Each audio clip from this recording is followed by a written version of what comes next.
नमस्कार साथियों, स्वागत है आपका हमारे और आपके YouTube channel learn with Nand Kishore सागर में। साथियों, आज की वीडियो में हम जानने वाले हैं ITR 1 ई सबमिशन के बारे में कि किस तरीके से ITR 1 को हम ऑनलाइन फाइल कर सकते हैं। ITR फाइलिंग के दो मोड हैं, न्यू रिजीम और ओल्ड रिजीम। हालांकि इस वीडियो में हम दोनों मोड पर बात करेंगे, लेकिन मुख्य रूप से आज की वीडियो ओल्ड रिजीम से संबंधित है, क्योंकि ITR 1 में ऐसी बहुत सारी डिडक्शंस हैं जिनको सिर्फ ओल्ड रिजीम में ही दिखाया जा सकता है, उन्हें हम न्यू रिजीम में नहीं दिखा सकते। तो इसी वजह से न्यू रिजीम से टैक्स फाइल करना आपके लिए काफी आसान हो जाता है, क्योंकि इस बार 2025 में ITR फाइलिंग के लिए पोर्टल को अपडेट किया जा चुका है। अभी तक क्या होता था कि ITR फाइल करते समय ओल्ड रिजीम में आप जो भी डिडक्शंस लेना चाहते हैं, सिर्फ उन डिडक्शंस के अमाउंट को ही हमें वहां पर शो करना होता था, लेकिन इस बार ऐसा नहीं है। इस बार जब आप ITR को ओल्ड रिजीम के अकॉर्डिंग फाइल करेंगे तो यहाँ पर आपसे सिर्फ अमाउंट ही नहीं पूछेगा, बल्कि उसके साथ में जो डिडक्शन आप ले रहे हैं उससे संबंधित जो भी डॉक्यूमेंट है, उस डॉक्यूमेंट का नंबर भी आपको वहां पर फिल करना होगा। तो क्योंकि यहाँ पर डिडक्शन से संबंधित डॉक्यूमेंट की डिटेल भी मांगी जा रही है, इस वजह से ओल्ड रिजीम के द्वारा ITR फाइल करना अब थोड़ा सा मुश्किल हो गया है, और यही वजह है कि अब आप किसी भी प्रकार की कोई फर्जी डिडक्शन अपने ITR में शो नहीं कर पाएंगे। तो यहाँ पर ITR फाइल करते समय न्यू रिजीम और ओल्ड रिजीम दोनों का प्रोसेस लगभग सेम ही है। बस फर्क इतना है कि न्यू रिजीम में आप डिडक्शंस नहीं दिखा सकते हैं, जबकि ओल्ड रिजीम में आप अपनी इनकम के साथ में डिडक्शंस को भी शो करते हैं। तो आज की वीडियो में हम यही जानने वाले हैं कि अपने ITR को फाइल करते समय हमें किन डॉक्यूमेंट्स की जरूरत पड़ेगी, और अगर आप अपना ITR न्यू रिजीम के अकॉर्डिंग फाइल कर रहे हैं तब तो आपको सिर्फ अपनी इनकम को ही शो करना है, जबकि अगर आप ओल्ड रिजीम के अकॉर्डिंग अपना ITR फाइल कर रहे हैं तो हमें अपनी इनकम के साथ में डिडक्शंस को भी दिखाना होता है। तो देख लेते हैं कि किस प्रकार से हम इन डिडक्शंस को अपने ITR में शो कर सकते हैं। तो इसके लिए हम सबसे पहले आ जाएंगे अपने वेब ब्राउजर पर, और यहाँ पर आने के बाद में हम इनकम टैक्स के पोर्टल पर आएंगे। इसके लिए हम यहाँ पर टाइप कर देंगे इनकम टैक्स, और इसको टाइप करने के बाद में जो भी लिंक्स हमारे सामने खुल करके आएंगे उनमें से फर्स्ट लिंक जो कि इनकम टैक्स के पोर्टल का है, इस पर हमें आकर के क्लिक करना है। पोर्टल ओपन हो जाएगा और अब हमें यहाँ पर लॉगिन कर लेना है। इसके लिए हम लॉगिन पर क्लिक करेंगे। अब लॉगिन करने के लिए हमें यहाँ पर यूजर आईडी के तौर पर अपना पैन नंबर टाइप करना है। पैन नंबर टाइप करने के बाद में अब हमें क्लिक करना है कंटिन्यू पर। नेक्स्ट पेज खुल जाएगा जहां पर हमें ऊपर पैन नंबर दिखाई पड़ेगा। तो आप यहाँ पर देख लेंगे कि आपने सही पैन नंबर टाइप किया है। चेक करने के बाद में हम इसे कंफर्म करेंगे। इसके लिए चेक बॉक्स में चेक का मार्क लगाना है, और इसके बाद में यहाँ पर टाइप करना है अपना पासवर्ड। तो हमने यहाँ पर पासवर्ड टाइप कर लिया है। तो अभी इस पोर्टल पर जो हम इस तरीके से लॉगिन कर रहे हैं, ये लॉगिन आप तभी कर पाएंगे जब आपने इससे पहले भी अपना ITR फाइल किया हुआ है कभी, मतलब आप इस पोर्टल पर ऑलरेडी रजिस्टर्ड हैं। तभी आपको ये काम करना है कि आपको अपने पैन नंबर को यहाँ पर टाइप करके, लॉगिन पासवर्ड को टाइप करके लॉगिन करना है।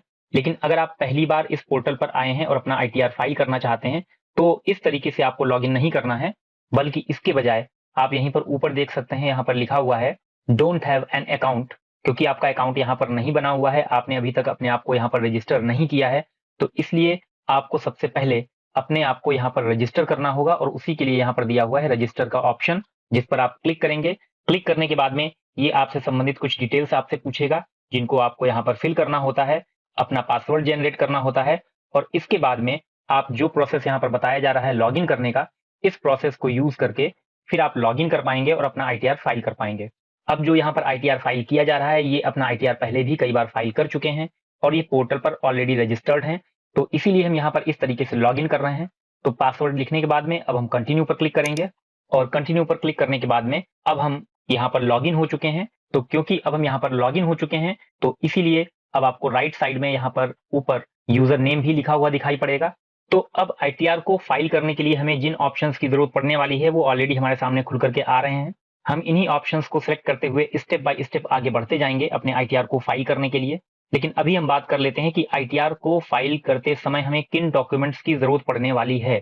तो हमें यहाँ पर ITR को फाइल करते समय, चाहे हम ओल्ड रिजीम के अकॉर्डिंग अपना ITR फाइल कर रहे हों या न्यू रिजीम के अकॉर्डिंग अपना ITR फाइल कर रहे हों, जो मेन डॉक्यूमेंट्स हैं जिनकी जरूरत हमें दोनों रिजीम्स में पड़ने वाली है, उसमें सबसे पहला डॉक्यूमेंट है आपका फॉर्म 16, जो कि आप जिस डिपार्टमेंट में काम कर रहे हैं उसी डिपार्टमेंट के द्वारा आपको इशू किया जाता है। अब इसके बाद में जो सेकेंड डॉक्यूमेंट है वो है फॉर्म 26AS, और इसी तरीके से एक थर्ड डॉक्यूमेंट है जो कि है फॉर्म AIS।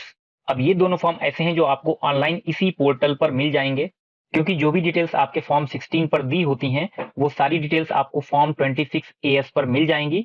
बस आपको इस फॉर्म को डाउनलोड करने के बाद में इसमें दी हुई डिटेल्स को एक बार चेक कर लेना है कि जो डिटेल्स आपके फॉर्म 16 पर शो होनी चाहिए थी, क्योंकि वो फॉर्म 16 आपको नहीं मिला है, तो आपको कंफर्म करना है कि क्या वो सारी डिटेल्स हमारे फॉर्म 26 एएस पर दिखाई पड़ रही हैं। अगर वो सारी डिटेल्स हमारे फॉर्म 26 एएस पर मौजूद हैं, तो फिर आप बिना फॉर्म 16 के भी 26 एएस के जरिए अपना आईटीआर फाइल कर सकते हैं। तो अब यहाँ पर बात आती है कि फॉर्म 26 एएस और फॉर्म एआईएस इनको डाउनलोड किस तरीके से करना है। तो इससे संबंधित वीडियोस हमने ऑलरेडी इस चैनल पर अपलोड कर रखी हैं। डिस्क्रिप्शन बॉक्स में आपको उसका लिंक मिल जाएगा, वहां से आप उन वीडियोस को देख सकते हैं और जो तरीका उसमें बताया गया है उसको यूज करते हुए आप इन फॉर्म्स को डाउनलोड कर सकते हैं। तो अब ये ऐसे डॉक्यूमेंट्स हैं जो ओल्ड रिजीम और न्यू रिजीम दोनों में आपको इनकी जरूरत पड़ेगी। अब हम बात कर लेते हैं कि अगर हम अपना आईटीआर ओल्ड रिजीम के अकॉर्डिंग फाइल कर रहे हैं, तो फिर आपको इन डॉक्यूमेंट्स के अलावा अन्य कुछ डॉक्यूमेंट्स की भी जरूरत आपको पड़ेगी। और यहाँ पर भी सिंपल है कि हमें उन्हीं डॉक्यूमेंट्स की जरूरत यहाँ पर पड़ने वाली है जिन डिडक्शंस को हम अपने आईटीआर में ओल्ड रिजीम के जरिए फाइल करना चाहते हैं, दिखाना चाहते हैं। तो ऐसे ही कुछ डॉक्यूमेंट्स हैं, जैसे कि अगर आप एनपीएस सब्सक्राइबर हैं और एनपीएस की कंडीशन में जो भी आपकी सैलरी से एनपीएस का डिडक्शन किया जा रहा है, आप उस छूट को क्लेम करना चाहते हैं, तो इसके लिए आपको जिस डॉक्यूमेंट की जरूरत पड़ने वाली है वो है आपका पैन कार्ड, क्योंकि इस कार्ड पर आपका परमानेंट रिटायरमेंट अकाउंट नंबर मौजूद होता है और उस नंबर की हमें यहाँ पर जरूरत पड़ेगी। जब हम एनपीएस की छूट लेने के लिए उससे संबंधित अमाउंट को यहाँ पर शो करेंगे, तो हमारी सैलरी से जो एनपीएस की कटौती हो रही है उसका पैन नंबर हमें वहां पर एंटर करना होगा। अब इसके बाद में नेक्स्ट डॉक्यूमेंट है, अगर आपने होम लोन ले रखा है तो यहाँ पर होम लोन में दो तरीके की छूट आपको मिलती है। जो प्रिंसिपल अमाउंट है उसमें भी आप छूट के लिए क्लेम कर सकते हैं, और इसके अलावा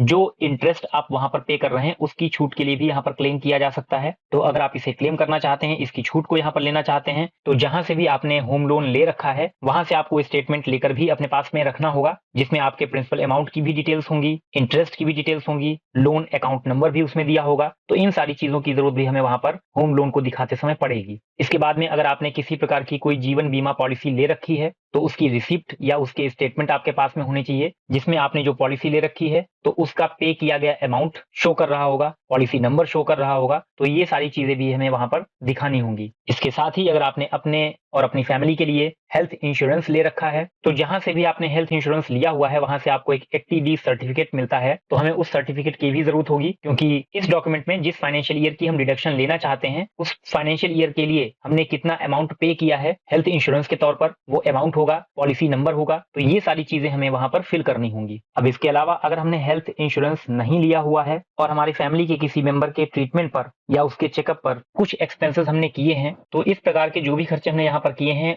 उनकी छूट के लिए भी हम क्लेम करना चाहते हैं। या हमने हेल्थ इंश्योरेंस तो ले रखा है लेकिन कुछ फैमिली मेंबर्स हैं जो कि उस पॉलिसी में कवर नहीं हो रहे हैं और उनके ट्रीटमेंट पे ये खर्चे हुए हैं, और यहाँ पर आप उन खर्चों के लिए क्लेम करना चाहते हैं, छूट लेना चाहते हैं। तो इस प्रकार के जो भी खर्चे आपके द्वारा हुए हैं उनकी रिसिप्ट्स आपके पास मौजूद होनी चाहिए। इसी प्रकार से अगर आपके बच्चे स्कूल में पढ़ते हैं तो उन बच्चों की पढ़ाई के लिए आपने पूरे साल के दौरान जो भी फीस सबमिट की है उसकी छूट के लिए आप क्लेम करना चाहते हैं, तो स्कूल में जो फीस आप जमा करते हैं उससे संबंधित रिसिप्ट्स आपके पास होनी चाहिए। तो अभी हमने यहाँ पर आपको जो भी डॉक्यूमेंट्स बताए हैं ये वो डॉक्यूमेंट्स हैं जो अभी हम अपने इसी आईटीआर में क्लेम करेंगे। और अगर आप इनके अलावा भी कुछ डिडक्शंस हैं जो कि लेना चाहते हैं तो सीधी सी बात यह है कि आपके पास उसका प्रूफ, उससे संबंधित डॉक्यूमेंट होना जरूरी है, तभी आप उस छूट को क्लेम कर पाएंगे। अदरवाइज इस बार जो आईटीआर फाइल हो रहे हैं उनमें आप उन छूट के लिए क्लेम नहीं कर पाएंगे। तो जब आप इस प्रकार से सारे डॉक्यूमेंट्स कंप्लीट कर लेंगे तभी आप अपने आईटीआर को फाइल करेंगे। तो अब हम आईटीआर फाइल करने के प्रोसेस को आगे बढ़ाते हैं। तो जैसा कि आप देख सकते हैं कि हम पोर्टल पर लॉगिन हो चुके थे। अब हमें यहाँ पर सिलेक्ट करना है असेसमेंट ईयर। जिस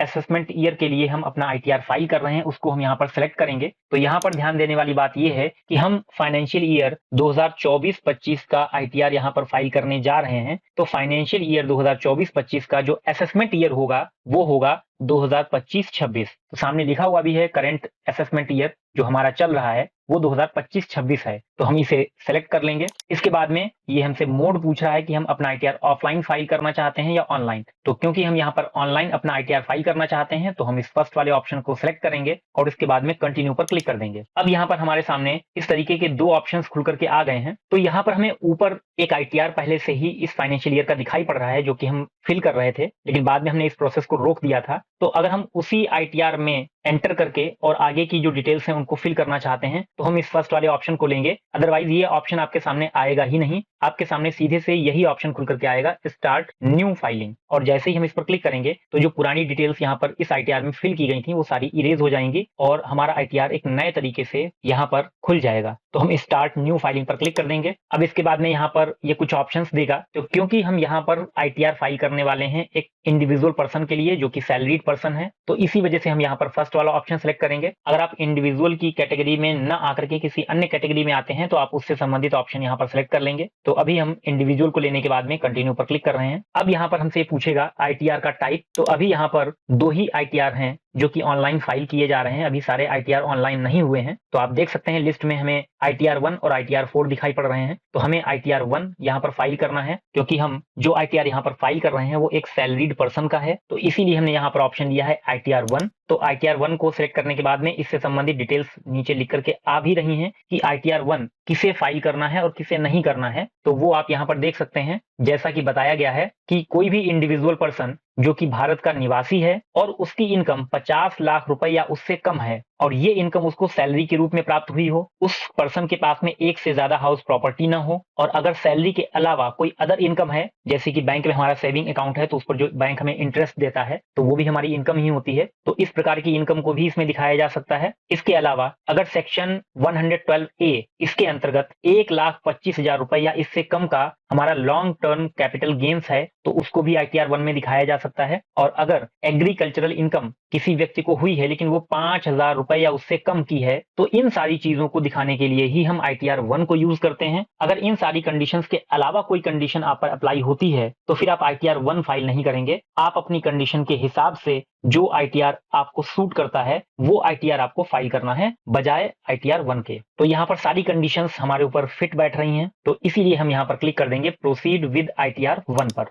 तो यहाँ पर हमारे सामने एक मैसेज बॉक्स खुल करके आ जाएगा जिसमें ये हमें बता रहा है कि हम जो आईटीआर फाइल करने वाले हैं उसमें जो डिफॉल्ट रिजीम है वो न्यू रिजीम ऑलरेडी यहाँ पर आपको लगा हुआ मिलेगा, और अगर आप न्यू रिजीम में अपना आईटीआर फाइल करना चाहते हैं तो आप उसे चेंज नहीं करेंगे, आप उसे एज इट इज बना रहने देंगे और अपने आईटीआर में आगे के प्रोसेस को कंप्लीट कर लेंगे। जबकि आप अगर अपना आईटीआर ओल्ड रिजीम के अकॉर्डिंग फाइल करना चाहते हैं तो फिर ऐसी कंडीशन में आपको वहां पर रिजीम चेंज करना होगा और वहां पर न्यू के बजाय ओल्ड रिजीम ऑप्शन आपको खुद लगाना पड़ेगा। साथ में ये भी बताया गया है कि न्यू रिजीम में आप इन डिडक्शंस में से किसी भी डिडक्शन को अप्लाई नहीं कर सकते हैं। ये सुविधा आपको सिर्फ और सिर्फ ओल्ड रिजीम में ही मिलती है, चाहे वो एचआरए हो, चाहे एलटीए हो, चाहे वो section 80C, 80D, 80U, 80E, 80G, 80TTA, 80TTB या इसके अलावा चैप्टर 6A के अंतर्गत आने वाली डिडक्शंस हों, ये सारी डिडक्शंस आपको सिर्फ और सिर्फ ओल्ड रिजीम में ही मिलती हैं। न्यू रिजीम में आपको इनमें से किसी भी प्रकार की कोई भी डिडक्शन नहीं मिलती है। तो ठीक है, हम इसे ओके कर देंगे। और अब आप यहाँ पर देख सकते हैं कि यहाँ पर बताया गया है कि जो आपका आईटीआर आप फाइल करने जा रहे हैं वो यहाँ पर 3 स्टेप्स में कंप्लीट होगा। सबसे पहला जो स्टेप है जिसमें आप अपनी डिटेल्स फिल करेंगे, तो अभी हम जब आगे बढ़ेंगे तो हमारे सामने फर्स्ट स्टेप खुल करके आएगा और इस फर्स्ट स्टेप में भी 5 सेक्शंस होते हैं जो अभी आगे खुलेंगे। तो स्टेप बाय स्टेप हमें उन 5 सेक्शंस को कंप्लीट करना होता है और जब हम उन 5 सेक्शंस को कंप्लीट कर लेंगे तो यहाँ पर दिया हुआ ये फर्स्ट स्टेप हमारा कंप्लीट हो जाएगा और इसके बाद में हम पहुंच जाएंगे सेकेंड स्टेप पर, जहां पर हमने जो डिटेल्स फर्स्ट स्टेप में कंप्लीट की थी उनको हमें कंफर्म करना होता है, एक बार फिर से चेक करना होता है कि सारी डिटेल्स जो हमने भरी हैं उनमें कहीं पर कोई गलती तो नहीं हुई है। तो एक बार हम रीचेक कर लेंगे पूरा और उसे कंफर्म करेंगे। कंफर्म करने के बाद में तीसरा स्टेप जो होगा वो हमारा फाइनल स्टेप होगा, जहां पर हम अपने उस आईटीआर को वेरीफाई करेंगे और फाइनल सबमिट कर देंगे। तो अभी हम लेट्स गेट स्टार्टेड पर क्लिक करके इस फर्स्ट स्टेप पर पहुंचने वाले हैं, जहां पर हम अपने आईटीआर में सारी डिटेल्स 1 बाय 1 करके 5 सेक्शंस के अंतर्गत फिल करेंगे। तो हम इस पर क्लिक कर देंगे। क्लिक करने के बाद में अब यहाँ पर हमारे सामने कुछ ऑप्शंस खुल करके आए हैं। तो अब इन ऑप्शंस में हमारी कंडीशन पे डिपेंड करता है कि हम इनमें से कौन सा ऑप्शन सेलेक्ट करेंगे। फिलहाल हम अपनी कंडीशन के हिसाब से जो ऑप्शन यहाँ पर ऑलरेडी सिलेक्ट है फर्स्ट वाला, हम उसे ही रखने वाले हैं। और इस ऑप्शन का क्या मतलब है वो आप यहाँ पर लिखा हुआ देख भी सकते हैं, क्योंकि जो हम आईटीआर फाइल करने वाले हैं इस आईटीआर में जो कैंडिडेट हैं इनकी जो ओवरऑल इनकम है पूरे साल की, वो इनकम जो एक टैक्सेबल लिमिट निर्धारित की गई है उस लिमिट से ज्यादा है। तो इसीलिए हम इस ऑप्शन को ऐसे ही बना रहने देंगे तो यहाँ पर ऐसी ही बहुत सारी कंडीशंस दी हुई हैं। तो इनमें से जो भी कंडीशन आपके ऊपर अप्लाई होती है आप उसी ऑप्शन को यहाँ पर सेलेक्ट करेंगे और सेलेक्ट करने के बाद में आगे बढ़ जाएंगे कंटिन्यू। मोस्टली क्या होता है कि जो फर्स्ट कंडीशन है वही सबके ऊपर अप्लाई होती है और इसी वजह से यहाँ पर यही ऑप्शन ऑलरेडी आपको सेलेक्ट किया हुआ मिलेगा। तो बाई चांस अगर आप इस कंडीशन के अलावा किसी अन्य कंडीशन में आते हैं तभी आप इसे चेंज करेंगे, अदरवाइज आप इस फर्स्ट ऑप्शन को ऐसे ही लगा रहने देंगे और कंटिन्यू पर क्लिक कर देंगे। इसके बाद में फिर से हमारे सामने एक मैसेज बॉक्स खुल करके आ गया है जिसमें बताया गया है कि जो भी डिटेल्स हैं आपके फॉर्म में वो सारी यहाँ पर पहले से ही फिल की हुई दिखाई पड़ेंगी, क्योंकि आपका पैन कार्ड, आधार कार्ड ये ऑलरेडी सब डिपार्टमेंट के पास में है और ये आपकी जितनी भी इनकम है जो आपको किसी भी प्रकार से कहीं से भी हुई है तो ये सारी चीजें पैन से लिंक होने की वजह से अपने आप डिपार्टमेंट के पास पहुंच जाती हैं और इसी वजह से वो यहाँ पर आपके पोर्टल पर ऑटोमेटिक शो होंगी। तो इस मैसेज बॉक्स में दिए हुए ओके बटन पर हम क्लिक कर देंगे। तो अभी जो हम पीछे बात कर रहे थे कि हमारा ITR 3 स्टेप्स में कंप्लीट होगा, तो अब ये हमारे ITR का फर्स्ट स्टेप है जिसमें इसको 5 सेक्शंस में डिवाइड किया गया है। तो इन सारे सेक्शंस को 1 बाय 1 करके ही कंप्लीट करना होता है। अभी आप देख सकते हैं कि आगे के हम किसी सेक्शन में अगर क्लिक करके पहुंचना चाहें तो ये सेक्शन अभी ओपन ही नहीं होगा। जब तक आप फर्स्ट सेक्शन को कंप्लीट नहीं कर लेंगे तब तक सेकेंड सेक्शन आपका एक्टिव नहीं होगा और आप उसको खोल नहीं पाएंगे। तो अब हमें फर्स्ट सेक्शन को कंप्लीट करना है। इसके लिए हम पहली टैब पर क्लिक कर देंगे जो कि है पर्सनल इंफॉर्मेशन की। यहाँ पर हमारी कुछ पर्सनल डिटेल्स होंगी। क्लिक करते ही इस तरीके से ये सारी डिटेल्स हमारे सामने खुल करके आ जाएंगी, जिसमें आप देख सकते हैं कि ये पूरा प्रोफाइल है आपका, जिसमें आपका फर्स्ट नेम होगा, मिडिल नेम होगा, लास्ट नेम होगा, PAN card number, date of birth, Aadhaar card number जिसमें लास्ट 4 डिजिट हमें दिखाई पड़ेंगी। इसके बाद में कॉन्टैक्ट डिटेल्स जिसमें मोबाइल नंबर, ईमेल एड्रेस और रेजिडेंशियल एड्रेस। अब यहाँ पर आप अपनी प्रोफाइल में एंटर करने के बाद में ये जरूर चेक कर लें कि जो भी डिटेल्स हमें यहाँ पर दिखाई पड़ रही हैं वो सारी डिटेल्स सही हैं। अगर सही है तब तो हमें कुछ नहीं करना है, आगे बढ़ना है। और अगर हमें कहीं पर यहाँ पर कोई भी गलती दिखाई पड़ती है तो हमें उसमें करेक्शन के लिए यहाँ पर सामने एडिट का बटन दिया हुआ है जिस पर क्लिक करके हमें उसे सही करना होता है। तो हमारी कंडीशन में सब ठीक है, हम आगे बढ़ जाएंगे। अब आगे है नेचर ऑफ एम्प्लॉयमेंट जिसमें कई ऑप्शंस मिल जाएंगे। आप पेंशनर हैं या एम्प्लॉय हैं, तो एम्प्लॉय हैं तो किस प्रकार के एम्प्लॉय हैं, सेंट्रल गवर्नमेंट के एम्प्लॉय हैं, स्टेट गवर्नमेंट के एम्प्लॉय हैं या आप किसी प्राइवेट सेक्टर में काम करते हैं, तो इस तरीके के ऑप्शंस दिए हुए हैं। तो आपको जहां से भी इनकम मिल रही है उससे संबंधित ऑप्शन आपको सेलेक्ट करना है। तो यहाँ पर हमारी कंडीशन के हिसाब से हम यहाँ पर सेलेक्ट कर रहे हैं कि हम स्टेट गवर्नमेंट के एम्प्लॉय हैं, तो हमने इसको सेलेक्ट कर लिया है। आगे बढ़ जाएंगे। अब यहाँ पर फाइलिंग सेक्शन में हमारे सामने कुछ ऑप्शंस हैं जिनमें फिलहाल अभी 2 ही ऑप्शन एक्टिव हैं। तो जो ITR हम यहाँ पर इस समय फाइल कर रहे हैं इसके बारे में हमें यहाँ पर बताना है फाइलिंग सेक्शन के अंतर्गत। तो क्योंकि हम अपना ITR समय रहते ही फाइल कर रहे हैं तो इसलिए हमें यहाँ पर फर्स्ट वाला ऑप्शन सेलेक्ट करना होता है जो कि ऑलरेडी सेलेक्ट है। आप नीचे लिखा हुआ देख भी सकते हैं। जो हमारी ड्यू डेट है यानी कि ITR फाइल करने की जो अंतिम तारीख है उस तारीख तक अगर आप अपना ITR फाइल कर देते हैं तो फिर आपको इसी ऑप्शन को लेकर के अपना ITR फाइल करना होता है। लेकिन अगर ये डेट निकल चुकी है उसके बाद में आप ITR फाइल कर रहे हैं तो फिर इसके लिए आपको आगे के ऑप्शंस दिए गए हैं जो कि अभी फिलहाल एक्टिव नहीं है, तब आपको इनकी जरूरत पड़ती है। तो अभी फिलहाल हमें यहाँ पर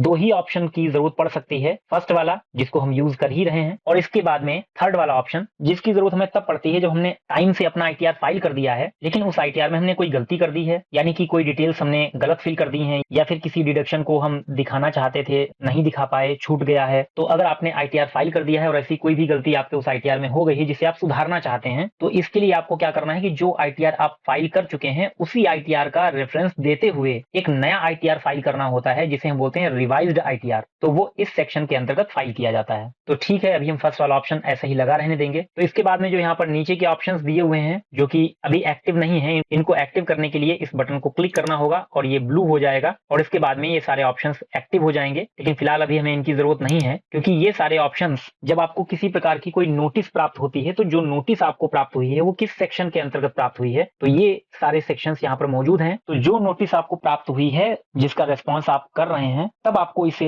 एक्टिव करके और उस ऑप्शन को सिलेक्ट करके और आगे का प्रोसेस कंप्लीट करना होता है। तो अभी हमें फिलहाल इसकी कोई जरूरत नहीं है, आगे बढ़ जाएंगे। और यहाँ पर आप देख सकते हैं जैसा कि अभी शुरुआत में ही बताया गया था कि डिफॉल्ट में न्यू रिजीम ऑप्शन यहाँ पर लगा हुआ है। मतलब यहाँ पर जो 2 ऑप्शन आपके सामने हैं ये ऑप्शन नो लगा हुआ है। नो का मतलब हम ओल्ड रिजीम यूज नहीं करना चाहते हैं, यानी कि न्यू रिजीम यूज करना चाहते हैं, तो हम इसे ऐसे ही बना रहने देंगे। लेकिन अगर आप चाहते हैं कि आपका ITR आपको ओल्ड रिजीम के अकॉर्डिंग फाइल करना है तो आपको इस ऑप्शन को चेंज करना होगा और ऑप्शन आपको सेलेक्ट करना होगा यस। तो क्योंकि हम अपना ITR ओल्ड रिजीम के अकॉर्डिंग फाइल करने वाले हैं इसीलिए हमने इस ऑप्शन को चेंज कर लिया और यहाँ पर हमने यस लगा दिया है। अब हम आगे बढ़ जाएंगे और आगे यहाँ पर हमें अपनी बैंक डिटेल्स एक बार पहले चेक करनी है, इसलिए हम क्लिक करेंगे। तो अब यहाँ पर हमें हमारे सारे अकाउंट्स जो कि हमने यहाँ पर पोर्टल पर ऐड कर रखे हैं वो यहाँ पर दिखाई दिखाई पड़ेंगे। और अगर आप अपना आईटीआर जो कि फाइल कर रहे हैं उसमें आपका कोई रिफंड बन रहा है तो वो रिफंड आपके किस अकाउंट में आना है। अगर आपका एक ही अकाउंट यहाँ पर लिंक है तो वो यहाँ पर दिख रहा होगा, बस आपको ये कंफर्म करना है कि वो यहाँ पर ब्लू होना चाहिए, यानी कि उसे रिफंड के लिए नॉमिनेट करना है। लेकिन अगर आपके एक से ज्यादा अकाउंट हैं और वो आपने सारे यहाँ पर लिंक कर रखे हैं, सारे के सारे यहाँ पर दिखाई पड़ रहे होंगे, तो रिफंड तो उनमें से किसी एक ही अकाउंट में आएगा। तो जो अकाउंट आपका बिल्कुल सही है,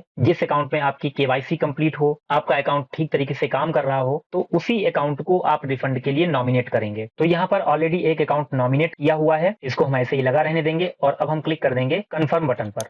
अब कंफर्म पर क्लिक करने के बाद में आप देख सकते हैं हमारा फर्स्ट सेक्शन कंप्लीट हो चुका है और यहाँ पर एक ग्रीन चेक का मार्क हमें दिखाई पड़ रहा है और आगे लिखा हुआ है कंफर्म्ड। की सारी डिटेल्स हमने यहाँ पर चेक कर ली हैं, उनको देख लिया है, जो भी ऑप्शंस हमें चेंज करने थे उनको हमने लगा लिया है और इसी वजह से यहाँ पर लिखा हुआ दिखाई पड़ रहा है कंफर्म्ड। और इसके साथ ही हमें सेकंड सेक्शन यहाँ पर दिखाई पड़ गया है, एक्टिव हो चुका है। अब हम इस पर क्लिक करके इस सेकंड सेक्शन को कंप्लीट करेंगे जो कि है ग्रॉस टोटल इनकम का। तो इस सेक्शन में हमें अपने इनकम की डिटेल्स को दिखाना होता है, अपनी सोर्स ऑफ इनकम को दिखाना होता है कि हमें इनकम कहां से प्राप्त हुई है और कितनी इनकम प्राप्त हुई है। तो इसके लिए हम इस टैब पर क्लिक कर देंगे ग्रॉस टोटल इनकम। अब यहाँ पर आप देख सकते हैं इसने ऑटोमेटिक जो इनकम यहाँ पर शो कर दी है 12,15,257 रुपए की, ये हमें अपने फॉर्म 16 से, और अगर फॉर्म 16 नहीं है तो फॉर्म 26 AS से मैच करनी है। अगर हमारा फॉर्म 16 या हम कहें कि फॉर्म 26 AS बिल्कुल सही है तो फिर वहां पर जो इनकम शो हो रही है सेम वही इनकम यहाँ पर आनी चाहिए। और अगर ऐसा नहीं है तो फिर ऊपर एडिट का बटन दिया हुआ है जिस पर क्लिक करके आप इसमें करेक्शन कर सकते हैं। तो क्योंकि हमारे पास फॉर्म 16 अवेलेबल है तो हम इसे ओपन करेंगे और इसमें देख लेंगे, यहाँ पर शो कर रहा है कि सैलरी के माध्यम से जो हमारी इनकम है वो 12,15,257 रुपए की हमारे फॉर्म 16 पर दिखाई दे रही है। और आप देख सकते हैं कि सेम यही इनकम हमारे इस पोर्टल पर भी दिखाई दे रही है। तो इसलिए हमें इसमें किसी भी प्रकार के कोई करेक्शन की आवश्यकता नहीं है। तो हम आगे बढ़ जाएंगे। अब नीचे आप यहाँ पर देख सकते हैं क्योंकि हम यहाँ पर ओल्ड रिजीम को यूज कर रहे हैं इसलिए यहाँ पर स्टैंडर्ड डिडक्शन जो कि है 50,000 ये यहाँ पर माइनस होकर के दिखाई पड़ रही है और अब हमारी इनकम बची है 11,65,257 रुपए। जबकि यहीं पर अगर आप न्यू रिजीम यूज कर रहे होंगे तो यहाँ पर आपको अपनी जो स्टैंडर्ड डिडक्शन दिखाई पड़ेगी वो 75,000 माइनस शो करेगा। इसके बाद में आगे आप देख सकते हैं इनकम फ्रॉम हाउस प्रॉपर्टी, ये हमारा नील है, किसी भी प्रकार की कोई हाउस प्रॉपर्टी से जो इनकम है वो हमें नहीं हुई है तो ये ब्लैंक है, इसको हम ब्लैंक ही रहने देंगे। आगे बढ़ जाएंगे। इसके बाद में है सेक्शन 24B, इसको हम क्लिक करेंगे। अब क्योंकि यहाँ पर हमें होम लोन पर पे किए गए इंटरेस्ट को शो करना है तो अभी यहाँ पर कोई भी अमाउंट शो नहीं कर रहा है, जबकि हमें इस अमाउंट को यहाँ पर शो करना है। तो इसके लिए हम क्लिक करेंगे ऐड अनदर पर।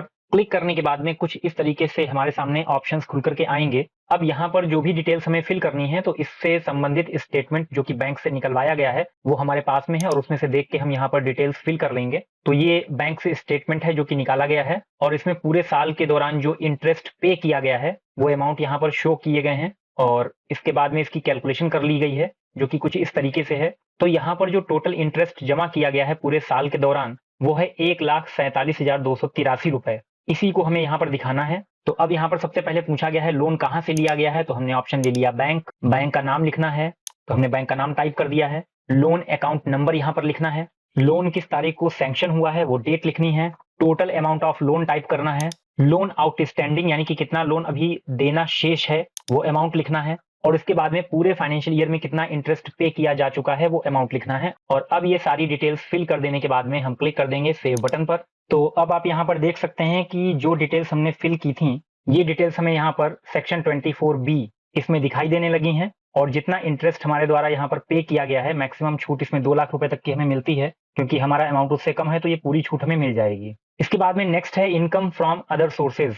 अब सैलरी के अलावा जो भी इनकम हमें कहीं से हुई है वो यहाँ पर दिखाई पड़ेगी। तो इस पर हम क्लिक करेंगे और ये इस इनकम की पूरी डिटेल हमें यहाँ पर दिखा देगा। इसमें 10,367 रुपए हैं जो कि बैंक या पोस्ट ऑफिस से मिले हुए इंटरेस्ट की इनकम है और 688 रुपए की जो इनकम है ये हमारा पिछला कोई रिफंड आया है उस पर मिले हुए इंटरेस्ट की ये इनकम है। तो टोटल 11,055 रुपए की इनकम यहाँ पर इंटरेस्ट के माध्यम से शो कर रहा है। अब इस इनकम को हमें अपने 26 AS और AIS से मैच कराना है। अगर ये इनकम वहां पर शो हो रही है तो हम इसे रखेंगे, अदरवाइज हम इस इनकम को यहाँ से हटा देंगे। या अगर ये इनकम कुछ कम या ज्यादा है तो करेक्शन के लिए हमें जहां पर चेंज करना है उसमें हम चेक का मार्क लगाएंगे और एडिट यहाँ से हम इसे चेंज कर सकते हैं। जबकि चेक का मार्क लगाने के बाद में अगर हम डिलीट करेंगे तो ये इनकम यहाँ पर से शो होना बंद हो जाएगी। तो इस तरीके से हम अगर कोई गलत इनकम शो हो रही है तो उसे डिलीट कर सकते हैं या उसमें एडिट से करेक्शन कर सकते हैं। तो इसको हम देख लेते हैं 26 AS पर। तो यहाँ पर ये इनकम 2 बार हमें इंटरेस्ट के रूप में दिखाई पड़ रही है, जिसका टोटल ऊपर दिखाई दे रहा है 10,366.90 रुपए। तो इसी को राउंड ऑफ करके यहाँ पर इसने शो कर दिया है 10,367 रुपए। तो इसमें हमें करेक्शन करने की कोई आवश्यकता नहीं है। ठीक इसी तरीके से जो रिफंड वाला इंटरेस्ट हमें यहाँ पर दिखाई दे रहा है, ये हमें दिख जाएगा AIS पर।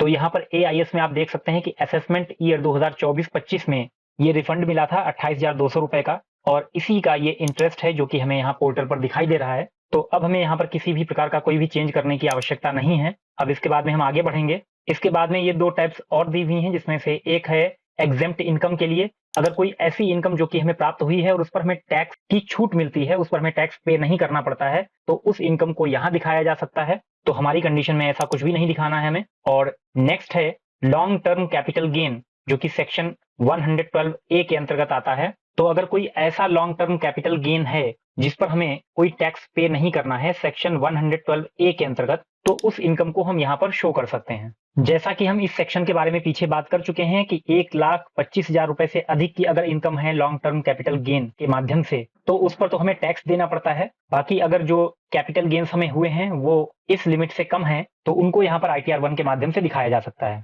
और अगर कैपिटल गेन 1,25,000 रुपए से ज्यादा के हुए, तो उस अमाउंट पर हमें टैक्स देना पड़ेगा, और उसके लिए वहां पर ITR 1 फाइल नहीं होगा, हमें ITR भी चेंज हो जाएगा, उसके लिए ITR 2 या 3 फाइल करना होगा। तो हमारे मामले में ये सभी चीजें निल हैं, इनको हम ऐसे ही रहने देंगे और उसके बाद में कंफर्म पर क्लिक करके आगे बढ़ जाएंगे। अब ये 2 टैब्स हमने कंप्लीट कर ली हैं। अब हमें तीसरी टैब पर आना है, जो कि है टोटल डिडक्शंस। यहाँ पर हमें अपनी वो सारी डिडक्शंस दिखानी है, उन सारी छूट को दिखाना है जिनको हम क्लेम करना चाहते हैं। अलग अलग सेक्शन है, 80C, 80D, 80G, इस प्रकार के बहुत सारे सेक्शंस हैं जो हमें इसी डिडक्शन के अंदर दिखाई पड़ेगी। तो इस तीसरी वाली टैब पर हम क्लिक करेंगे, और अब इसने यहाँ पर सबसे पहले पूछा है सेक्शन 80C, इसमें कौन कौन सी छूट हम लेना चाहते हैं, किसके लिए हम क्लेम करना चाहते हैं, वो हमें यहाँ पर लिखनी है। तो अभी यहाँ पर देख सकते हैं कि यहाँ पर कोई भी वैल्यू शो नहीं कर रहा है, जबकि हमें यहाँ पर छूट के लिए क्लेम करना है। तो हम एडिट पर क्लिक करेंगे। क्लिक करने के बाद में अभी यहाँ पर भी अमाउंट्स निल हैं, जबकि हमें अमाउंट दिखाना है, तो हम ऐड अनदर पर क्लिक करेंगे। अब यहाँ पर हम शॉर्ट में जान लेते हैं सेक्शन 80C में कौन कौन सी चीजें दिखाई जा सकती हैं। हालांकि सेक्शन 80C में कौन कौन सी छूट हमें प्राप्त होती हैं, उसके लिए हमने पूरा एक वीडियो अपने इस चैनल पर अपलोड किया हुआ है। इसका भी लिंक आपको डिस्क्रिप्शन बॉक्स में मिलेगा, वहां से आप पूरी जानकारी लेना चाहें तो उस वीडियो को देख सकते हैं। अभी शॉर्ट में सिर्फ इतना ही कि सेक्शन 80C में अगर आपने किसी भी प्रकार की कोई जीवन बीमा पॉलिसी ले रखी है, तो उसको यहाँ पर क्लेम किया जा सकता है, उसकी छूट यहाँ पर प्राप्त की जा सकती है। इसके अलावा होम लोन के प्रिंसिपल अमाउंट को यहाँ पर दिखा सकते हैं। NSCs में जो आपका इन्वेस्टमेंट है उसे यहाँ पर शो किया जा सकता है। PPF में इन्वेस्टमेंट, सुकन्या समृद्धि योजना में इन्वेस्टमेंट, स्कूल की जो ट्यूशन फीस पे की गई है उस अमाउंट को यहाँ पर दिखा सकते हैं। तो अभी हम बीमा पॉलिसी में किए गए इन्वेस्टमेंट को यहाँ पर शो करेंगे। उसके लिए सबसे पहले अमाउंट में यहाँ पर लिखना है। तो यहाँ पर आप देख सकते हैं ये 2 बीमा पॉलिसी हैं,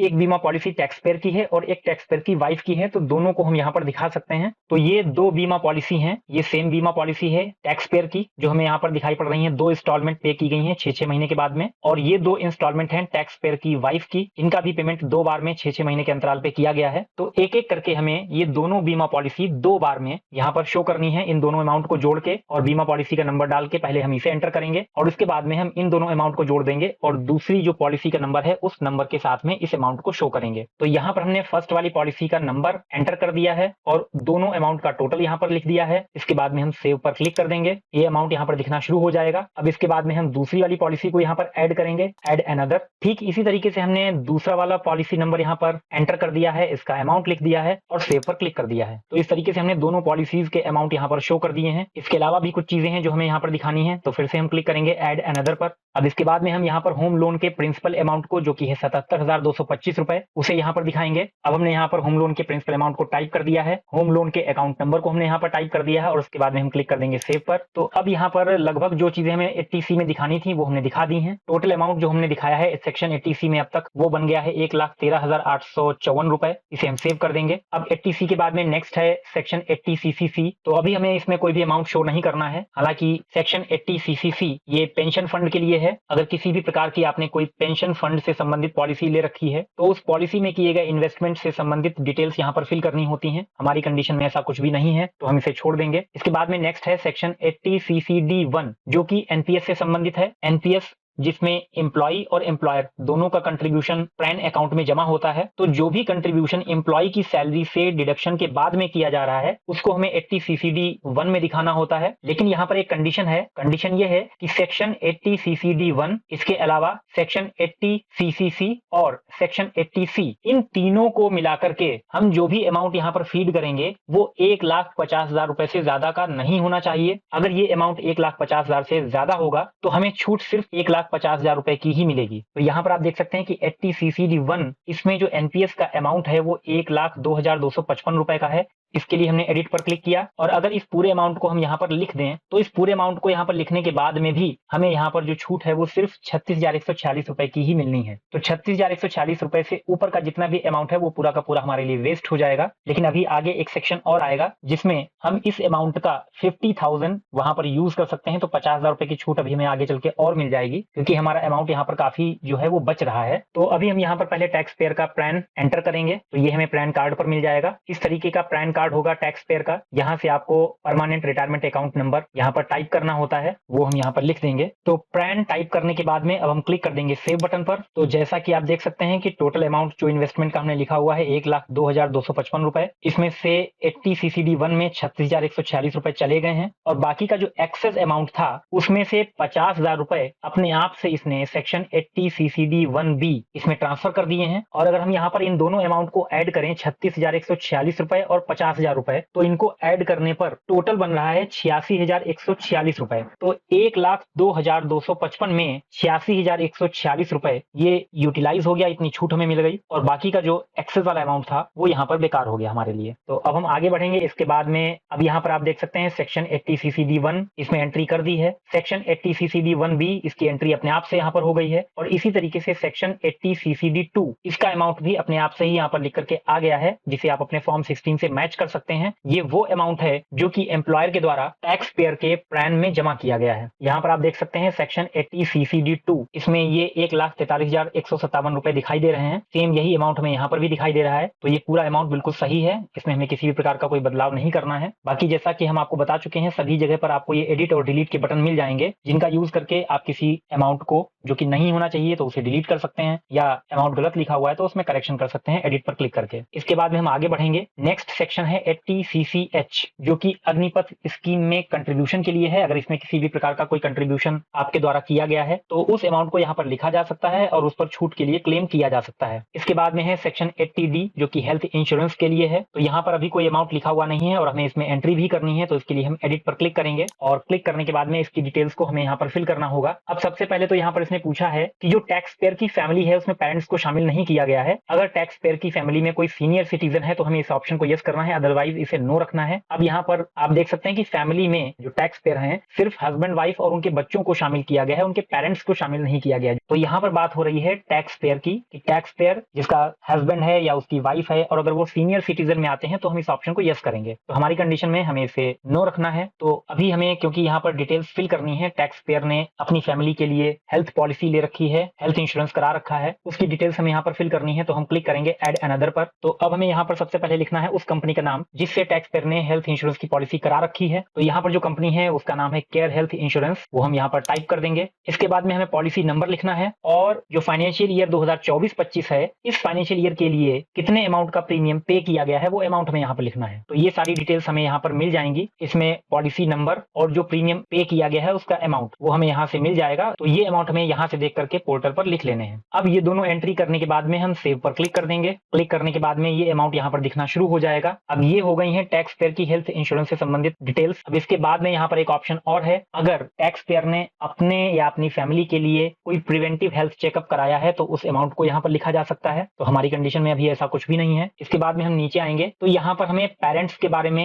एंट्री करनी है। यहाँ पर ऑप्शन दिया हुआ भी है कि अगर टैक्स पेयर के जो पेरेंट्स हैं उनमें से कोई सीनियर सिटीजन है तो इसे यस करना है। तो यहाँ पर ऑलरेडी यस है, अगर नहीं होता तो हम इसे यस लगा लेते। अब यहाँ पर जो टैक्स पेयर है इनके पेरेंट्स के ट्रीटमेंट में कुछ खर्चे हुए हैं जिनको हम यहाँ पर दिखाना चाहते हैं। तो इसके लिए हम नीचे आएंगे और यहाँ पर कुछ डिटेल्स जो कि नीचे फिल करनी है। अगर हमने पेरेंट्स के लिए भी अलग से कोई हेल्थ इंश्योरेंस करा रखा है तो उसकी डिटेल्स यहाँ पर क्लिक करके फिल की जा सकती हैं, लेकिन हमारी कंडीशन में ऐसा नहीं है तो हम बैक पर क्लिक करके वापस आ जाएंगे। हमें क्या करना है कि हमें यहाँ पर अभी दो चीजें दिखानी है, प्रिवेंटिव हेल्थ चेकअप और मेडिकल एक्सपेंडिचर। इसमें जो भी खर्चे हुए हैं उन अमाउंट्स को हम यहाँ पर दिखाना चाहते हैं। हो सकता है आपने कई तरीके के चेकअप्स कराए हैं, तो अब यहाँ पर आपने जो भी चेकअप्स कराए हैं हो सकता है उसकी एक से ज्यादा रिसिप्ट्स हों, जो भी मेडिकल एक्सपेंडिचर्स हैं उनके एक से ज्यादा बिल वाउचर हों, तो शायद इसी वजह से यहाँ पर इनको अलग अलग ना पूछ करके एक मुश्त अमाउंट पूछ लिया गया है। तो अभी तक इस फॉर्म में यही दो चीजें ऐसी दिखी हैं जिनमें आपसे कोई ज्यादा एक्स्ट्रा जानकारी नहीं मांगी जा रही है, सिर्फ टोटल अमाउंट पूछा गया है। चेकअप पे टोटल जो भी एक्सपेंसेस हुए हैं आपके वो अमाउंट यहाँ पर लिखना है और कुल खर्चा जो आपने किया है ट्रीटमेंट पे वो खर्चा यहाँ पर लिखना है। तो हमने यहाँ पर जो भी बिल वाउचर्स थे उनके टोटल पहले से ही कर रखे हैं और उन्हीं अमाउंट्स को हमें यहाँ पर दिखाना है। तो हमारी कंडीशन में जो हेल्थ चेकअप हैं वो कुल मिलाकर के 2300 रुपए के हैं और मेडिकल एक्सपेंडिचर 42,500 रुपए के हैं। तो इनको हम यहाँ पर टाइप कर देंगे। अब इन अमाउंट्स को हमने यहाँ पर टाइप कर दिया है और टाइप करने के बाद में आप देख सकते हैं कि सेक्शन 80D में कुल मिलाकर के अब जो छूट हमको मिलने वाली है वो है 51,972 रुपए की। इसे हम सेव कर देंगे।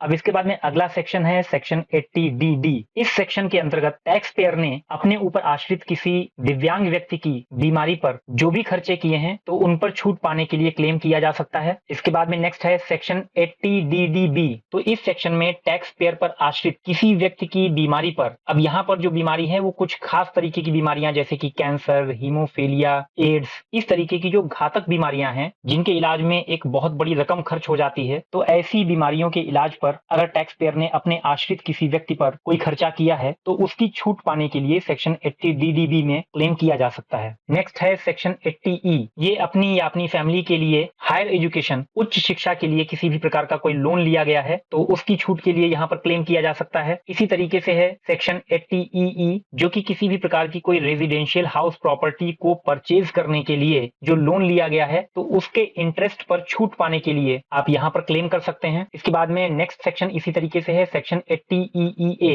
ये भी किसी हाउस प्रॉपर्टी को खरीदने के लिए जो लोन लिया गया है उस पर चुकाए गए ब्याज पर छूट पाने के लिए है। दोनों में अंतर सिर्फ इतना है कि 80EE में आप मैक्सिमम 50,000 रुपए तक की छूट ले सकते हैं, जबकि सेक्शन 80EEA में आप मैक्सिमम 1.5 लाख रुपए तक की छूट के लिए क्लेम कर सकते हैं। ये दोनों ही सेक्शन रेजिडेंशियल हाउस प्रॉपर्टी को परचेज करने के लिए लिए गए लोन से संबंधित हैं। इसके अलावा जो सेक्शन 80EE है ये 2013 से लेकर 2016 के बीच में जो लोन लिए गए हैं उनसे संबंधित छूट के लिए यहाँ पर क्लेम किया जा सकता है। ठीक इसी तरीके से सेक्शन 80EEA ये 2020 से लेकर 2022 के बीच में जो लोन लिए गए हैं हाउस प्रॉपर्टी परचेज करने के लिए तो उन पर छूट के लिए इस सेक्शन के अंतर्गत क्लेम किया जा सकता है। इसके बाद में नेक्स्ट है सेक्शन 80EEB जो कि इलेक्ट्रिक व्हीकल परचेज करने से संबंधित है। तो अगर टैक्स पेयर के द्वारा किसी भी प्रकार का कोई इलेक्ट्रिक व्हीकल परचेज किया गया है तो इसमें मैक्सिमम 1.5 लाख रुपए तक की छूट प्राप्त की जा सकती है। इसके बाद में नेक्स्ट है सेक्शन 80G जो कि डोनेशन से संबंधित है। किसी भी प्रकार का कोई भी डोनेशन जो कि टैक्स पेयर के द्वारा किसी ट्रस्ट को, किसी संस्था को, किसी इंस्टीट्यूट को किया गया है तो उसकी छूट के लिए यहाँ पर क्लेम किया जा सकता है। इसके बाद में नेक्स्ट है सेक्शन 80GG जो कि किराए के भुगतान से संबंधित है। 80GG से संबंधित अगर पूरी जानकारी आप लेना चाहते हैं तो आपको इससे संबंधित वीडियो का लिंक डिस्क्रिप्शन बॉक्स में मिल जाएगा, वहां से आप पूरी जानकारी ले सकते हैं। अभी शॉर्ट में सिर्फ इतना ही कि 80GG में ऐसे टैक्स पेयर्स क्लेम कर सकते हैं जो कि किराए के मकान में रहते हैं लेकिन उनको अपनी सैलरी में HRA का पेमेंट नहीं मिलता है एम्प्लॉयर के द्वारा। तो ऐसे टैक्स पेयर्स HRA की छूट प्राप्त करने के लिए सेक्शन 80GG के अंतर्गत क्लेम कर सकते हैं। नेक्स्ट है सेक्शन 80GGA जो कि अगर किसी व्यक्ति के द्वारा रूरल डेवलपमेंट के लिए या साइंटिफिक रिसर्च के लिए किसी प्रकार का कोई डोनेशन किया गया है तो उस डोनेशन पर छूट प्राप्त करने के लिए इस सेक्शन को यूज किया जाता है। ठीक इसी प्रकार से है सेक्शन 80GGC जिसमें अगर टैक्स पेयर के द्वारा किसी पॉलिटिकल पार्टी को डोनेशन किया गया है तो उसकी छूट के लिए यहाँ पर क्लेम कर सकते हैं। नेक्स्ट है सेक्शन 80TTA। टैक्स पेयर का जो सेविंग अकाउंट है उस अकाउंट में जमा पर जो ब्याज प्राप्त होता है वो एक तरीके से टैक्स पेयर की इनकम है, लेकिन इसमें भी 10,000 रुपए की लिमिट तक छूट प्राप्त की जा सकती है। अगर किसी टैक्स पेयर को सेविंग अकाउंट में जमा पर 10,000 रुपए या उससे कम ब्याज पूरे फाइनेंशियल ईयर के दौरान प्राप्त हुआ है तो यहाँ पर पूरी की पूरी छूट सेक्शन 80TTA के अंतर्गत प्राप्त की जा सकती है। अभी हमारी कंडीशन में जो सेविंग अकाउंट पर इंटरेस्ट मिला है वो 10,000 रुपए से ज्यादा है। इसे फॉर्म 26AS या फिर AIS पर देखा जा सकता है। यहाँ पर सेविंग अकाउंट में डिपॉजिट डिपॉजिट पर जो ब्याज मिला है वो 10,366 रुपए का है। अगर इस अमाउंट को हम यहाँ पर लिखते भी हैं, एडिट में जाएंगे, यहाँ पर हमने टाइप कर दिया 10,366 रुपए, सेव कर दिया, तो इसके बाद में आप यहाँ पर देख सकते हैं कि अभी यहाँ पर किसी भी प्रकार की कोई भी छूट हमें नहीं मिल रही है। इसके बाद में आगे बढ़ जाएंगे। नेक्स्ट है सेक्शन 80U। तो यहाँ पर सेक्शन 80U में अगर टैक्स पेयर दिव्यांग है और दिव्यांगता का प्रतिशत 40 से 80% के बीच में है तो टैक्स पेयर को मैक्सिमम 75,000 रुपए तक की छूट प्राप्त हो सकती है, और अगर दिव्यांगता 80% से ज्यादा है तो वो टैक्स पेयर मैक्सिमम 1,25,000 रुपए तक की छूट प्राप्त करने के लिए इस सेक्शन के जरिए क्लेम कर सकते हैं। तो इन सारी डिडक्शंस को दिखाने के बाद में अगर लास्ट में कुछ डिडक्शंस बच रही हैं जो टैक्स पेयर के द्वारा क्लेम की जा सकती हैं तो उनको यहाँ पर दिखाया जा सकता है। अब हमें यहाँ पर जो भी डिडक्शंस क्लेम करनी थी लगभग वो सारी डिडक्शंस हमने यहाँ पर फिल कर दी हैं, और इसके बाद में आप देख सकते हैं कि टोटल डिडक्शंस हमने यहाँ पर 4,71,604 रुपए की दी हैं, लेकिन इसमें से जो हम एलिजिबल हैं टैक्स में छूट पाने के लिए वो है सिर्फ 3,95,129 रुपए। तो इसे हम कंफर्म पर क्लिक करके सेव कर लेंगे, और इस तरीके से अब हमने यहाँ पर 3 सेक्शन कंप्लीट कर लिए हैं, और चौथा सेक्शन जो कि है टैक्स पेड का, अभी ऊपर के 3 सेक्शंस में जो डिटेल्स हमने फिल की हैं उनके आधार पर यहाँ पर हमें वो डिटेल्स दिखाई पड़ेंगी कितना टैक्स पेयर के ऊपर बन रहा है। तो हम टैक्स पेड इस टैब पर क्लिक करेंगे, और क्लिक करने के बाद में यहाँ पर ये टैक्स कैलकुलेट होकर के आ गया है 52,592 रुपए, जो कि यहाँ पर हमें दिखेगा। और अगर आप यहाँ पर ये डिटेल्स देखना चाहते हैं कि ये टैक्स किस तरीके से कैलकुलेट हुआ है तो यहाँ पर आप ऊपर देख सकते हैं, यहाँ पर बताया भी गया है कि फॉर्म 16 में जो कि एम्प्लॉयर के द्वारा इशू किया गया है वहां पर हमारा टीडीएस कितना बन रहा है वो इस टैब में दिखाई पड़ेगा। इस पर हम क्लिक करेंगे और इस तरीके से यहाँ पर ये डिटेल्स हमें दिखाई पड़ेंगी कि हमारी जो टोटल इनकम है उस इनकम पर एम्प्लॉयर के द्वारा कितना टीडीएस हमारी सैलरी से डिडक्ट किया गया था, जो कि हमारे फॉर्म 16 पर मौजूद है, वो हमें यहाँ पर दिखाई पड़ रहा है, और यही अमाउंट हमें यहाँ पर टैक्स पेड में नीचे दिखाई भी दे रहा है। तो इस अमाउंट को आप फॉर्म 16 से मैच भी करा सकते हैं, या आपके फॉर्म 16 पर 26AS पर सभी में दिखाई देगा। यहाँ पर फॉर्म 16 में देखा जा सकता है 52,592 रुपए ये टैक्स है, जो कि सेक्शन 192 के अंतर्गत यानी टीडीएस के रूप में ये सैलरी से ऑलरेडी डिडक्ट किया जा चुका है, एडवांस में टैक्स पेयर के द्वारा पे किया जा चुका है, और यही अमाउंट हमें हमारे फॉर्म पे भी दिखाई दे रहा है। तो इसमें हमें किसी भी प्रकार का कोई करेक्शन नहीं करना है। अगर यहाँ पर जो अमाउंट लिखा हुआ दिखाई दे रहा है वो गलत है तो आपको इसमें भी वही करना है कि यहाँ पर चेक का मार्क लगाना है और इसमें एडिट के जरिए करेक्शन कर लेना है। तो फिलहाल ये सारी डिटेल सही है। इसके बाद में हम नीचे आ जाएंगे। नीचे वाले जो टीडीएस के अमाउंट हैं वो अलग अलग फॉर्म से संबंधित हैं, तो इन फॉर्म से हमें कोई मतलब नहीं है। तो हम नीचे आएंगे और कंफर्म पर क्लिक कर देंगे। अब ये 4 सेक्शन हमारे द्वारा कंप्लीट किए जा चुके हैं। लास्ट सेक्शन है verify your tax liability details. हमारे द्वारा 52,592 रुपए पे किए जा चुके हैं, लेकिन अब असल में हमें कितना टैक्स पे करना है वो हमें यहाँ दिखेगा। तो अभी फिलहाल हमें अमाउंट यहाँ पर शो हो रहा है, लेकिन पूरी तरीके से ये सारी चीजें डिटेल में हमें तभी दिखेंगी जब हम इसके अंदर जाएंगे। तो हम इस टैब पर क्लिक कर देंगे। क्लिक करने के बाद में अब इसने हमारी जो कैलकुलेशन की है इनकम की, तो ग्रॉस टोटल इनकम अब हमारी बन रही है 10,29,029 रुपए की, जिसमें हमने जो टोटल डिडक्शंस के लिए क्लेम किया है वो है 3,95,129 रुपए की। तो इसको माइनस करने के बाद में हमारी टोटल इनकम बच जाती है 6,33,900 रुपए। इसके ऊपर जो टैक्स की कैलकुलेशन हुई है वो है 39,280 रुपए। अगर आप इस कैलकुलेशन को देखना चाहें तो शो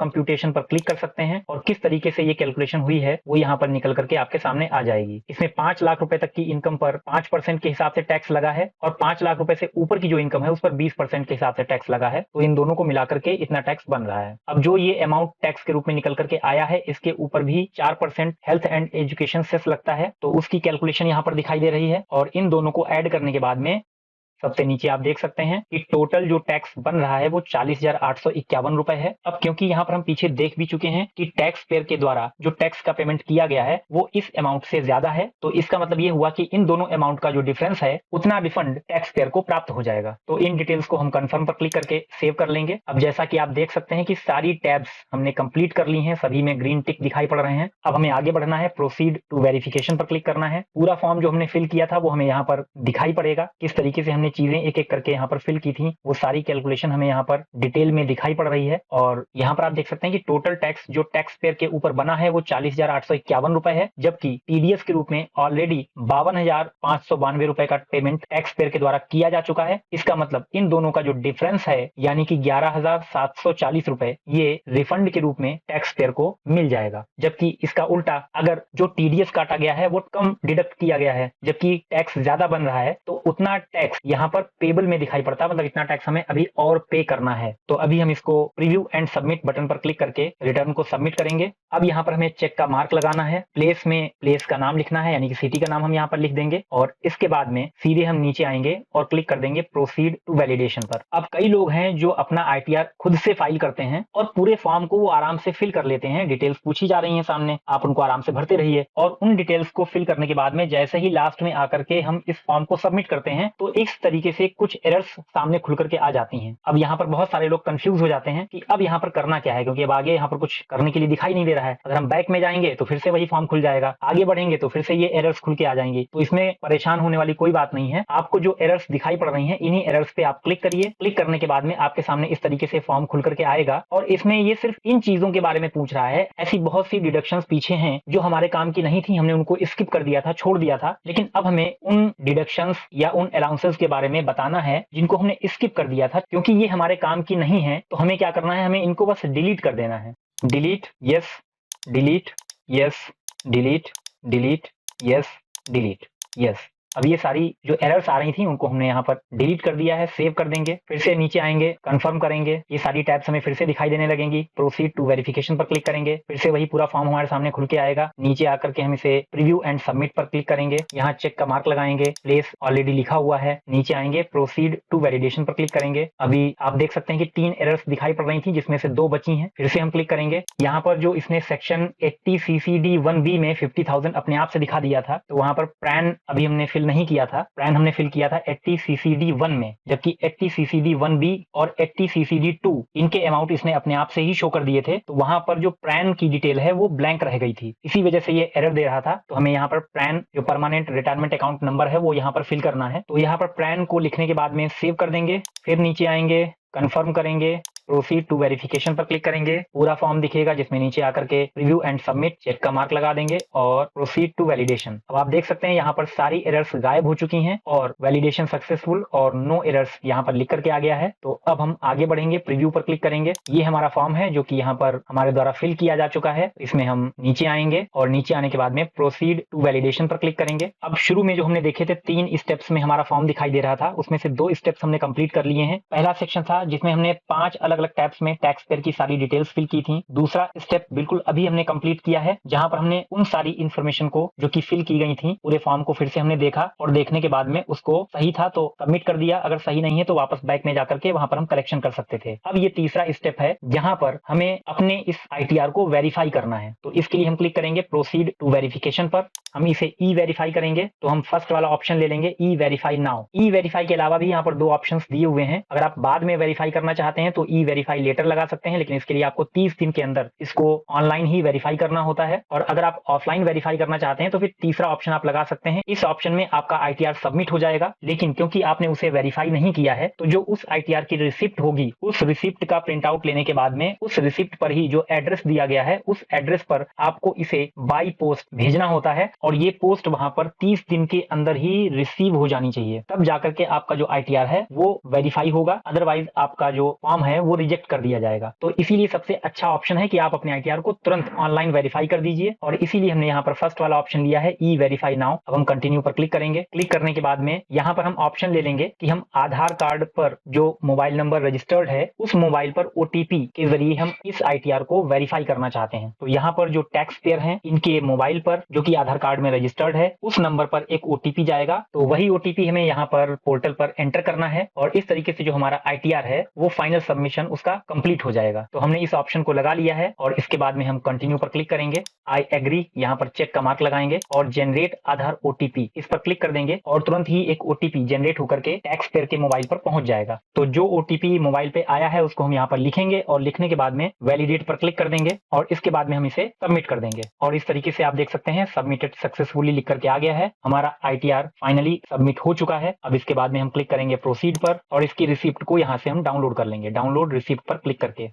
अब आप यहाँ देख सकते हैं कि रिसिप्ट ऊपर डाउनलोड हो चुकी है, जिस पर क्लिक करके आप इसे ओपन कर सकते हैं। डबल क्लिक करेंगे, रिसिप्ट ओपन हो जाएगी। तो इस रिसिप्ट में हमें हमारी इनकम दिखाई देगी, टैक्स दिखाई पड़ेगा, कितना क्या रिफंड मिलना है वो अमाउंट दिखाई देगा। और सबसे नीचे आप देख सकते हैं कि क्योंकि ये वेरीफाई हो चुका है तो इसी वजह से सबसे नीचे एक लाइन लिखी हुई है कि इसको जो सीपीसी बेंगलुरु जिसकी भी हम बात कर रहे थे वहां पर अगर आप ई वेरीफाई करने के बजाय बाई पोस्ट इसको वेरीफाई करना चाहते हैं तो इसी एड्रेस पर इस रिसिप्ट को भेजना होता है। तो यहाँ पर लिखा हुआ है क्योंकि हम इसे ऑलरेडी वेरीफाई कर चुके हैं तो इसे बाई पोस्ट भेजने की कोई भी आवश्यकता नहीं है। आपका आईटीआर फाइनली सबमिट हो चुका है और ई वेरीफाई हो चुका है। तो अब यहाँ पर अलग से कोई भी काम करने की कोई भी जरूरत नहीं है। तो हम इसे क्लोज कर देंगे, क्लिक कर देंगे हम गो टू डैशबोर्ड पर। अब यहाँ पर हम आईटीआर सबमिट कर चुके हैं, रिसिप्ट भी डाउनलोड कर चुके हैं। अगर आप चाहते हैं कि हमने जो अपना आईटीआर सबमिट किया है वो पूरा फॉर्म ही हमें डाउनलोड करना है तो उसके लिए आप ई फाइल में आएंगे, इनकम टैक्स रिटर्न पे आएंगे और क्लिक करेंगे व्यू फाइल रिटर्न्स पर। इस पर क्लिक करने के बाद में यहाँ पर आप देख सकते हैं आपका जो आईटीआर फाइल किया गया है वो यहाँ पर दिखाई देगा। तो यहाँ पर 13 जून को हमने आईटीआर फाइल किया, 13 जून को वेरिफिकेशन पेंडिंग में था, लेकिन हमने सेम डेट को ही इसका वेरिफिकेशन कर दिया है। तो वही डेट यहाँ पर लिखी हुई दिखाई दे रही है। हो सकता है आपने वेरिफिकेशन बाद में किया हो तो यहाँ पर जिस डेट को वेरिफिकेशन किया गया है वो डेट यहाँ पर दिखाई देगी। और इसके बाद में अभी आगे और स्टेप्स बाद में दिखाई पड़ेंगे। जब आपका आईटीआर प्रोसेस होगा तो प्रोसेसिंग की डेट आपको दिखाई पड़ेगी, जब रिफंड आएगा तो रिफंड की डेट आपको दिखाई पड़ेगी। तो अब यहाँ पर फॉर्म को डाउनलोड करने के लिए हम ऊपर दिए गए डाउनलोड फॉर्म बटन पर क्लिक कर सकते हैं। यहाँ से फॉर्म डाउनलोड हो जाएगा और अगर बाई चांस हमने अपनी रिसिप्ट को डाउनलोड नहीं किया है तो यहीं से डाउनलोड रिसिप्ट बटन पर क्लिक करके रिसिप्ट को भी डाउनलोड किया जा सकता है। बस क्या होता है कि रिसिप्ट में जो डिटेल्स हैं वो शॉर्ट में दी होती हैं, जबकि फॉर्म में जो हमारी डिटेल्स होती हैं वो एक्सपेंडेड फॉर्म में होती हैं। उसमें एक एक करके जैसे हमने सारी जानकारी फीड की है तो वो सारी डिटेल्स आपको अपने उस फॉर्म में दिखाई पड़ेंगी। तो आज की वीडियो में इतना ही, मिलते हैं नेक्स्ट वीडियो में नेक्स्ट टॉपिक के साथ में। तब तक के लिए आप सभी साथियों को नमस्कार।